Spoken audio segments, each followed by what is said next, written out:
তিনটি বিষয় নিয়ে আলোচনা করব। একটি হলো জনাব তারেক রহমান সাহেবের পোষা বিড়াল, দ্বিতীয়টি হলো তার জন্য কেনা একটি বুলেট প্রুফ বাস এবং একটি বুলেট প্রুফ জিপ, আর 3 নম্বর হলো যে এই মুহূর্তে পত্রপত্রিকা মিডিয়া এবং আন্তর্জাতিক মিডিয়া তারা জনাব তারেক রহমান সাহেবকে বাংলাদেশের ভবিষ্যৎ প্রধানমন্ত্রী হিসেবে অভিহিত করেছে। তো এই বিষয়গুলো আমাদের রাজনীতিতে কি নেতিবাচক প্রতিক্রিয়া তৈরি করতে পারে এবং আগামী দিনের রাজনীতিতে কিভাবে অশনি সংকেত তৈরি করতে যাচ্ছে, এই বিষয়গুলো নিয়ে আলোচনা করব।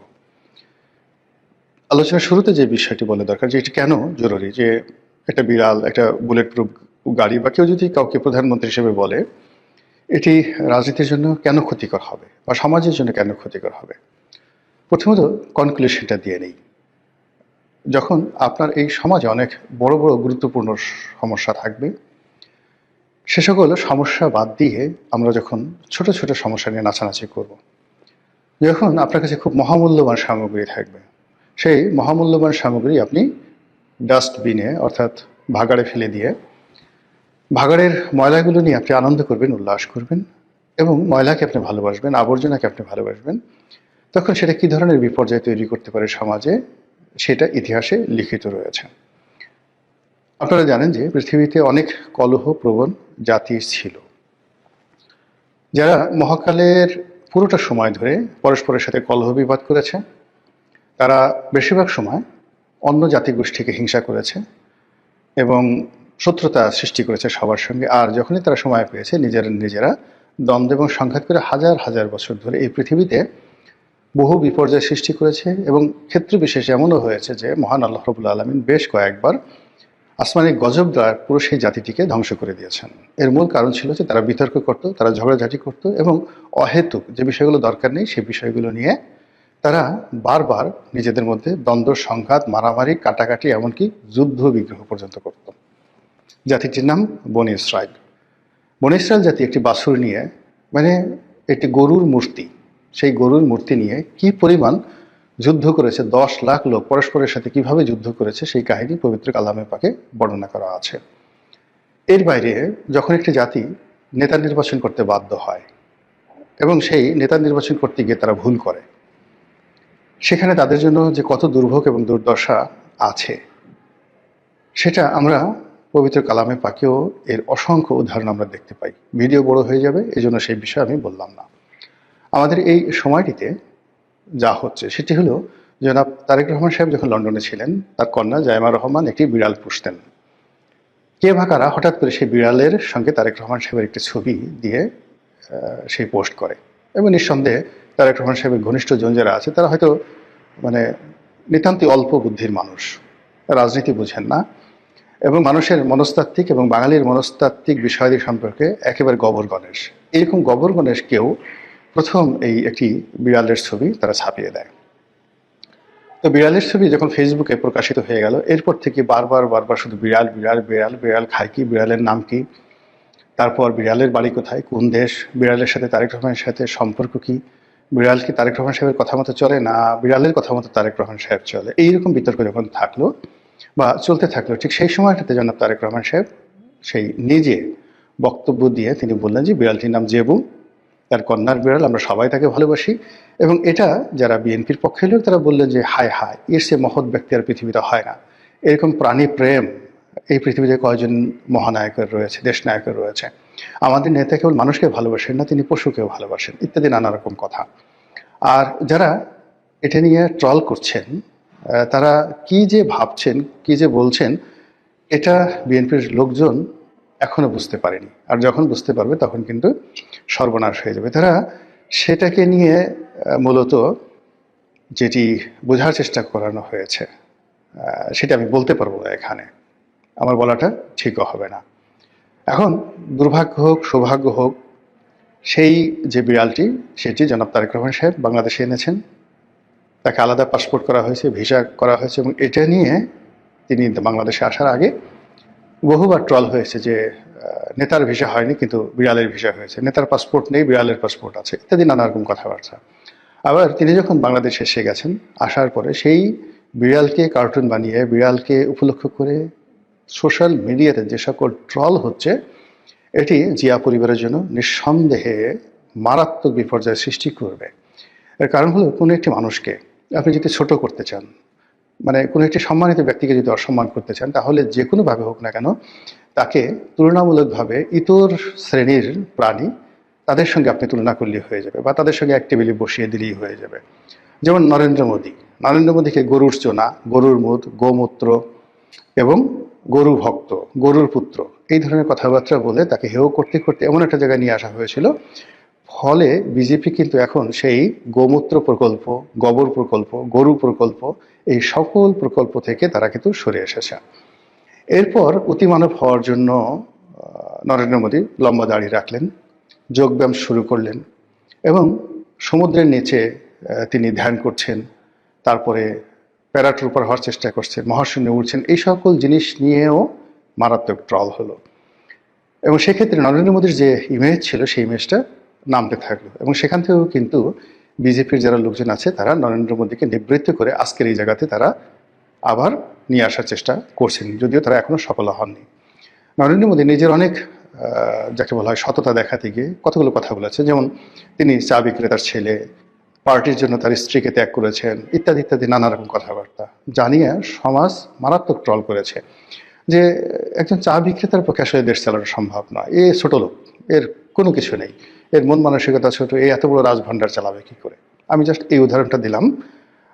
যারা তারেক রহমান সাহেবকে এই মুহূর্তে অতি মানব বানানোর চেষ্টা করছেন, সিম্পল সাধারণ মানুষ বানানোর চেষ্টা করছেন, অসাধারণ কিছু অভিব্যক্তি তার দ্বারা প্রকাশ করার চেষ্টা করছেন, আলটিমেটলি এটা মানে হয় না।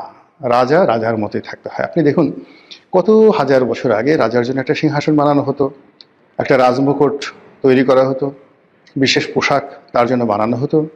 তারপর তিনি যখন অন্দরমহলে ঢুকবেন তখন সানাই নহবত বাজানো হতো। আপনি এটা কীরকম একটা অবস্থা চিন্তা করুন তো, সকালবেলা তিনি ঘর থেকে বের হয়ে যুদ্ধে গেছেন কিংবা রাজদরবারে বসেছেন, আবার বিকেলবেলা যখন তিনি রাজপ্রাসাদে ঢুকবেন স্ত্রীর সঙ্গে বা তার যে হেরেম অন্তর্মহলে ঢুকবেন, তখন সেখানে মানে এক ধরনের লোকই ছিল যারা ঘোষণা করতো, নকিব ঘোষণা করতো, হুঁশিয়ার, সাবধান, আলাম্পনা আগিয়া। একথা বলার সঙ্গে সঙ্গে ঢোল বাদ্য বেজে উঠত এবং ওখানে সবসময় সানাই বাজানোর জন্য, নহবত বাজানোর জন্য এক ধরনের শিল্পী 24 আওয়ার্স থাকতো। তারা সেই রাজার আগমনকে আনন্দমুখর করার জন্য সানাই বাজাতেন। এটা এখন পর্যন্ত চালু আছে বিশ্বের সকল রাজপ্রাসাদগুলোতে। এবং অকেশনালি এই যে দেখুন, ইংল্যান্ডের রাজাদের জন্য ঘোড়া, তাদের জন্য ঘোড়ার গাড়ি এবং যত রাজ অভিষেক কেন সেইভাবে হয়, এর কারণ হলো মানুষ রাজাকে রাজার মতো দেখতে চায়, রাজাকে কখনো ফকিরের মতো দেখতে চায় না। তো সেই অর্থে যখন কোনো একটি রাজাকে হেয় করার জন্য প্রয়োজন পড়ে, তখন খুব কৌশলে তার সঙ্গে একটি পশুকে জুড়ে দেওয়া হয়। আপনি যেমন ধরুন ইয়াজিদ। তো ইয়াজিদের নাম তো আপনারা সবাই জানেন, তার একটি পোষা বিড়াল ছিল, নয় বানর ছিল। তো সেই বানরটিকে নিয়ে সেই মানে যাকে বলা হয় রাজদরবারে যারা লোকজন, তারা এতটা চালাকি করতেন, সেই চালাকি করার ফলে কি হতো, সবাই মনে করতেন যে বানর ছাড়া আসলে মানে বানরকে আদর করা ছাড়া, বানরকে প্রিভিলেজ দেওয়া ছাড়া, বানরের বন্দেগি করা ছাড়া কোনো অবস্থাতেই ইয়াজিদের কাছে যাওয়া যাবে না। এবং এই চাটুকার শ্রেণী তারা কি করলো, রাজদরবারে ইয়াজিদের জন্য যে সিংহাসন তৈরি করা হয়েছিল সেই সিংহাসনের পাশে বানরের জন্য একটা সিংহাসন তৈরি করা হয়েছিল। এবং অনেক বড় বড় আমির উমরা, তারপর অনেক বড় বড় যাকে বলা হয় জেনারেল, গভর্নর, তারা এই ইয়াজিদকে খুশি করার জন্য নিজেরা বানর পোষতেন। এর মধ্যে আবদুল্লাহ বিন জিয়াদ, যিনি কুফার গভর্নর ছিলেন এবং যার হাতে হযরত ইমাম হুসাইন রাদিয়াল্লাহু তাআলা আনহু নিহত হয়েছেন, ইনিও এই ইয়াজিদের অনুকরণে বানর এর জন্য একটা সিংহাসন তৈরি করেছিলেন। এটা ইতিহাস। তো সেই দিক থেকে এখন বাংলাদেশের দুটো গ্রুপ হয়ে গেছে। একটা গ্রুপ এই জেবুকে নিয়ে বাড়াবাড়ি করছে, জেবু ভালো, এরকম ইত্যাদি ইত্যাদি। বিএনপির পক্ষের লোক, আমি সেটা বলবো না। বিপক্ষের লোক যেটা করছে সেটা হলো এই যারা মানে জেবুকে নিয়ে বাড়াবাড়ি করছে বা বিড়ালকে নিয়ে বাড়াবাড়ি করছে, তাদেরকে ছোট করার জন্য নানা রকম শব্দ, নানা রকম বাক্য, নানা রকম কার্টুন দিয়ে পুরো ইন্টারনেট সয়লাভ, দেখা যায় না, শোনা যায় না এই জিনিসগুলো। এ আবার অন্যদিকে যেটা হচ্ছে, বিএনপির যারা লোকজন আছে তারা মনে করছে যে এই কাজগুলো জামাতি বট বাহিনী করছে, এই কাজগুলো আওয়ামী লীগের বট বাহিনী করছে। এই জন্য জামাতের আমির বঙ্গবন্ধু শেখ মুজিবুর রহমান তাদের চেহারার সঙ্গে একেবারে বিড়ালের ছবিটা দিয়ে সুন্দর করে একদম বঙ্গবন্ধু শেখ মুজিবুর রহমানকে বিড়াল বানিয়ে দেওয়া হয়েছে, শফিকুর রহমান সাহেবকে বিড়াল বানিয়ে দেওয়া হয়েছে। এখন জামাতের যারা লোকজন আছেন, তারপরে আওয়ামী লীগের যারা লোকজন আছেন, তারা বিড়ালকে কি বানাবেন চিন্তা করেন তো। কার্টুন দিয়ে, ভিডিও দিয়ে কি বানাবেন? ফলে কি হলো, এই যে এখন তারেক রহমান সাহেব আসছেন, দেশে একটা পরিবর্তন হবে, একটা নির্বাচন হবে, সব বাদ দিয়ে সবাই এই বিড়াল নিয়ে ব্যস্ত হচ্ছে। এটা এই যে রাজনীতিটা যে বিরাজনীতিকরণ হয়ে যাচ্ছে, রাজনীতির ময়দানে সব গুরুত্বপূর্ণ প্রশ্নের পরিবর্তে যে বিড়ালের কথা, বিড়ালের চাহিদা, বিড়ালের খাবার দাবার, আহার বিশ্রাম, নিদ্রা, পায়খানা, প্রস্রাব ইত্যাদি নিয়ে কথাবার্তা হচ্ছে, এর অর্থ এই জাতি আরো বড় একটা রসাতলের মধ্যে পতিত হওয়ার জন্য নিজেদেরকে প্রস্তুত করে ফেলেছে। এই যে বিড়াল নিয়ে জনাব তারেক রহমান সাহেবকে নিয়ে যে আদিক্ষেতা হচ্ছে, পক্ষে তার পক্ষে যে আদিক্ষেতাগুলো হচ্ছে, এটা হাইয়েস্ট 3 থেকে 4 দিন থাকবে। এরপরে এই যে যারা বিড়ালের বিরুদ্ধে বলছে, তারা এটাকে ভাইরাল করতে করতে এমন একটা পর্যায়ে চলে যাবে যে এই জেবু রীতিমতো বিএনপির জন্য একটা, যাকে বলা হয়, সাইবার বুলিং ইনস্ট্রুমেন্ট হয়ে যাবে। প্রত্যেকটা বিএনপির যারা লোকজন আছে তারা নিজেদেরকে অপমানিত বোধ করবে, এবং এই বিড়ালের জন্য বিএনপির যত ক্ষতি হবে, আওয়ামী লীগ এত ক্ষতি হয়তো কোনোদিন করতে পারেনি। এই একটা জিনিস লিখে রাখেন। কাজেই এটা নিয়ে প্রথম দিন থেকে যারা মানে কাজ শুরু করেছে এবং এখন পর্যন্ত এটাকে যারা প্রিভিলেজ দেওয়ার চেষ্টা করছে, তাদের ব্যাপারে বিএনপির যারা কেন্দ্রীয় নেতৃত্ব রয়েছে তাদেরকে সতর্ক হতে হবে। আর দ্বিতীয়ত, এই বিষয়গুলো থেকে কিভাবে বের হয়ে আসা যায় সেই বিষয়গুলো চিন্তা ভাবনা করতে হবে, otherwise that will create a huge problem. দ্বিতীয় যে বিষয়টি, সেটি হলো তারেক রহমান সাহেবের জন্য বুলেট প্রুফ গাড়ি আর বুলেট প্রুফ বাস। এখন এটা নিয়েও নানা রকম ট্রল হচ্ছে। জামাতের আমির বলছে আমাদের কোনো বুলেট প্রুফ গাড়ি, বডিগার্ড, গানম্যান কিছু দরকার নেই, আমাদের জন্য আল্লাহই যথেষ্ট। আবার আরেক গ্রুপ বলার চেষ্টা করছে যে উনি বুলেট প্রুফ গাড়ি এনেছেন, তো সেটা বাদ দিয়ে তিনি কেন বাসের মধ্যে চড়লেন, বুলেট প্রুফ বাসে চললেন, বাসের সামনে তিনি গ্লাসের মধ্যে দাঁড়িয়ে তিনি হাত নাড়াচ্ছেন, এটা দেখতে দৃষ্টিকটু, ভীষণ রকম, মানে দেখতে একটা সার্কাসের মতো মনে হচ্ছে। তো এই যে কথাগুলো হচ্ছে, তারেক রহমান সাহেব এত কষ্ট করে আসছেন, তিনি সে দীর্ঘ জার্নি করে প্রথমে সিলেট থেকে ঢাকা বিমানবন্দর থেকে আবার সভাস্থলে আসা, কন্টিনিউয়াসলি 48 থেকে 56 ঘন্টার তার শরীরের উপরে ধকল শুরু হয়েছে। এর কারণ হলো লন্ডনের 17 বছরের একটি সংসার ছেড়ে আসার জন্য তাকে অন্তত 24 ঘন্টা আগের থেকে তাকে প্রস্তুতি নিতে হয়েছে। এরপরে লন্ডন থেকে সিলেটের দীর্ঘ জার্নি, সেই সারা রাত জার্নি করে আবার সেখান থেকে ঢাকা আসা, তো সব মিলে এই যে এতগুলো একটা ক্লান্ত শরীর নিয়ে তিনি যে সভাস্থলে আসলেন, এই বিষয়গুলো ধামাচাপা পড়ে গেল তার এই বুলেট প্রুফ বাস এবং বুলেট প্রুফ গাড়ির জন্য। এখানে একটা ব্যাপার হলো যে মানুষের দৃষ্টি আকর্ষণ হয়, বিতর্ক তৈরি হয়, এরকম কোনো জিনিসই যাওয়া উচিত নয়, যেটি এই মুহূর্তে ক্রিটিক্যাল টাইমে যেটা সহজাত। যেমন তিনি যদি তার সাধারণ গাড়িতে আসতেন, এমনকি তার ওই বুলেট প্রুফ গাড়িটাতেও আসতেন, এটি নিয়ে কোনো কথাবার্তা হতো না। কিন্তু যখনই এরকম একটা বুলেট প্রুফ আসলো, এটি নিয়ে এক ঝামেলা। 2 নম্বরে আবার বুলেট প্রুফ বাসে কেন উঠলেন? 3 নম্বরে তিনি যখন মঞ্চে উঠলেন, মঞ্চে ওঠার পরে তিনি সাধারণ চেয়ারে বসার চেষ্টা করলেন, প্লাস্টিকের চেয়ারে বসার চেষ্টা করলেন। এই জিনিসগুলো অতি মানবিকতা, অতি ভদ্রতা, যেটা এই সমাজ গ্রহণ করে না। গেল এটা নিয়ে বিতর্ক, এবং এই বিতর্ক করার ফলে কি হলো, পুরো তার যে বক্তব্য, ওখানে লোকজনের উপস্থিতি, এটার যে ভাব গাম্ভীর্য, সব কিছু বাদ দিয়ে এই দুটো বিষয়, বুলেট প্রুফ গাড়ি এবং তিনি প্লাস্টিকের চেয়ারে বসেছেন, এক পক্ষ বলছে এটা ঠিক হয়েছে, আর এক পক্ষ ঠিক হয়নি, এটা নিয়ে তর্ক বিতর্ক যখন হচ্ছে, আলটিমেটলি তার যে ওয়েট, এই ওয়েটটা কিন্তু লস হয়ে যাচ্ছে। থার্ডলি, তাকে ভবিষ্যৎ প্রধানমন্ত্রী হিসেবে যে কথাগুলো বলা হচ্ছে দেশের পত্রপত্রিকার মাধ্যমে, মূলত রয়টার্সের একটা রিপোর্ট, সেখানে রয়টার্স যেভাবে ইংরেজি করেছে, সে ইংরেজির বাংলা দাঁড়ালে যে এই মুহূর্তে বাংলাদেশের জনগণ যারা আছে তারা তাকে ভবিষ্যৎ প্রধানমন্ত্রী হিসেবে মনে করছে, বাংলাদেশের জনগণ। আর জনাব তারেক রহমান সাহেবের যারা পক্ষে লোক, তারা বলার চেষ্টা করছেন যে বিদেশি পত্রপত্রিকা, গণমাধ্যম, রয়টার্সের মতো আন্তর্জাতিক মাধ্যম জনাব তারেক রহমান সাহেবকে বাংলাদেশের ফিউচার প্রধানমন্ত্রী হিসেবে আখ্যায়িত করেছেন। কাজেই তার প্রধানমন্ত্রী হওয়া ঠেকায় কে? আর ওটার অনুকরণ করে বাংলাদেশে যারা ইন্টেলেকচুয়ালি কারাপ্টেড পত্রপত্রিকা, তারা তারেক রহমান সাহেবকে ছোট করার জন্য তাকে ভবিষ্যৎ প্রধানমন্ত্রী হিসেবে সম্বোধন করছেন। এটা বলতে গেলে এক ধরনের পাম দেওয়া, বাতাস দেওয়া। এবং যখন কাউকে বাতাস দেওয়া হয়, তখন সে তার ওজন হারিয়ে ফেলে এবং সে উড়তে থাকে। এটা যে কোনো মানুষই, এমন কোনো মানুষ নেই যে চাটুকার দ্বারা ক্ষতিগ্রস্ত হয়নি। বড় বড় মানুষ এবং মাঝে মধ্যে খলিফা আল মনসুরের মতো মানুষ, আপনারা জানেন আব্বাসীয় খলিফাদের মধ্যে যিনি সবচেয়ে মশহুর, যিনি এই আব্বাসীয় ডাইনেস্টির প্রকৃত প্রতিষ্ঠাতা বলা হয়, খলিফা আল মনসুর। তো খলিফা আল মনসুর হলেন বাদশাহ হারুন আর রশিদের দাদা। বাদশাহ হারুন আর রশিদের বাবার নাম খলিফা আল হাদি। খলিফা আল হাদির বাবার নাম হলো আবুল মনসুর, খলিফা আল মনসুর। তো তার বড় ভাই আবুল আব্বাস আর সাফা, যিনি এই যাকে বলা হয় মানে সাম্রাজ্যটি প্রতিষ্ঠা করেছিলেন। তো খলিফা আল মনসুর তিনি প্রায় পাগলের মতো হয়ে যেতেন এই চাটুকারিতা শুনতে শুনতে, এবং তিনি বুঝতেন যে আমি যদি এইভাবে চলতে থাকি তাহলে আমি মরে যাব, আমি শাসন কার্য চালাতে পারবো না। এই জন্য কয়েকদিন পরপরই তিনি একাকী বের হয়ে যেতেন, সাধারণ মানুষের সাথে কথা বলতেন এবং সাধারণ মানুষ যে তার সম্পর্কে, তার রাজ্য সম্পর্কে কী ধরনের নেতিবাচক কথা বলে এই জিনিসগুলো তিনি শুনতে চাইতেন, যাতে তার ভিতর যে সবসময় একটা গর্ব অনুভব হয় সেটা না থাকে। আর দ্বিতীয়ত তিনি খুঁজে খুঁজে অলি আল্লাহ, গাউস কুতুব এবং ঠোঁটকাটা প্রকৃতির সৎ মানুষ তাদেরকে রাজদরবারে আনতেন এবং প্রকাশ্য রাজদরবারে দাঁড়িয়ে তাদেরকে বলতেন আমার সম্পর্কে সমালোচনা করো।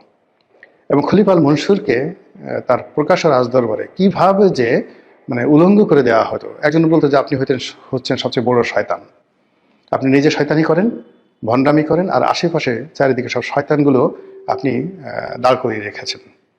শয়তানগুলো দাঁড় করিয়ে রেখেছেন, বড় বড় শয়তানদেরকে আপনি গভর্নর বানাচ্ছেন, তাদের অত্যাচারে দেশের মানুষ অতিষ্ঠ, আর আপনি আমাকে ডেকে আমার কাছ থেকে সত্য কথা শুনতে চাচ্ছেন।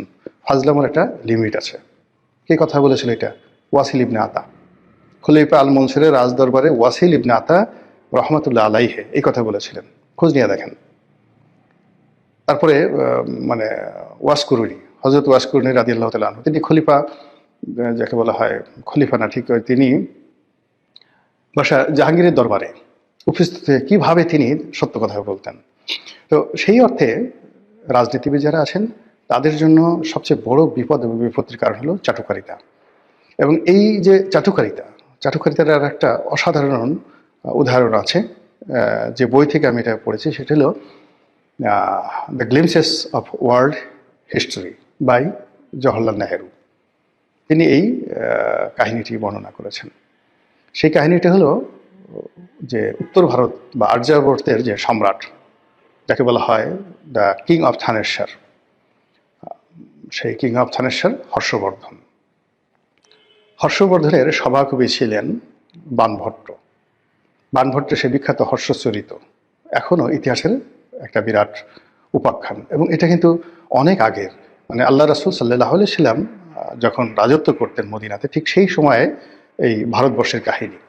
তখন এই বাংলা, বিহার, উড়িষ্যা থেকে শুরু করে উত্তর ভারত, মানে বিরাট অংশ, উত্তর ভারত মানে দিল্লি সহ, দিল্লি, থানেশ্বর এই অঞ্চল সহ যে রাজত্ব যিনি করতেন তিনি হর্ষবর্ধন। আর এই হর্ষবর্ধনের সময়টিতেই সে নালন্দা বিশ্ববিদ্যালয় প্রতিষ্ঠিত হয় এবং তার সভাকবি তখনকার দুনিয়াতে সবচেয়ে নামকরা কবি। এবং এখন মহাকালে আপনি যদি 1000 বছর, 1500 বছরের বা 2000 বছরের সবচেয়ে নামকরা যে কবি সাহিত্যিক আছেন তার মধ্যে 4-5 জন ব্যক্তি যদি আপনি আনেন, তার মধ্যে তিনি অন্যতম। বাণভট্ট, কালিদাস, আরব দেশে রয়েছে ইমরুল কায়েস, এরকম মানে মহাকালে যে সকল, হোমার, এদের পর্যায়ের সেই বাণভট্ট। কিন্তু তার অভ্যাস ছিল সারাক্ষণ তিনি মানে কবিতা লিখতেন ভালো, সব কিছু করতেন ভালো, কিন্তু দালালি করতেন। আর কবিদের অন্য যে সকল অভ্যাস থাকে সেই বদ অভ্যাসগুলো সবই তার ছিল। তো তিনি প্রায় কবিতা লিখে রাজার নামে চালিয়ে দিতেন, এবং ওই সময়টাতে যারা কবিতা লিখতে পারত মনে করা হতো তারা পৃথিবীর সবচেয়ে শ্রেষ্ঠ জ্ঞানী। তো রাজা, চারিদিকে শুধু রাজাকে প্রশংসা, যে রাজা বিখ্যাত কবি। তো রাজা দেখেন যে আমি তো কবিতা লিখিনি, কে লিখলো। খুঁজতে খুঁজতে দেখা গেল যে মানে এই কাজটি করেছে বাণভট্ট। তিনি ভালো ভালো কবিতা লিখে রাজার নামে লিখে, হর্ষবর্ধন লিখে তিনি বিভিন্ন জায়গায় পোস্টারিং করে দিতেন গোপনে। তো এটা রাষ্ট্রের যারা কর্তা ব্যক্তি তারা এটা বের করলো, গোয়েন্দারা বের করে বাণভট্টর উপর তিনি খুব রাগ করলেন। একদিন প্রকাশ্য দরবার থেকে তাকে বের করে দিলেন অপমান করে, যে আপনি এই ধরনের চাটুকারিতা বন্ধ করুন। তো তিনি বের হওয়ার পরে যেটি বললেন যে রাজার সবচেয়ে বড় বিপদ হলো চাটুকার, আর রাজার জন্য সবচেয়ে অসম্ভব যে বিষয় হলো কোনো রাজাই চাটুকার ছাড়া চলতে পারে না।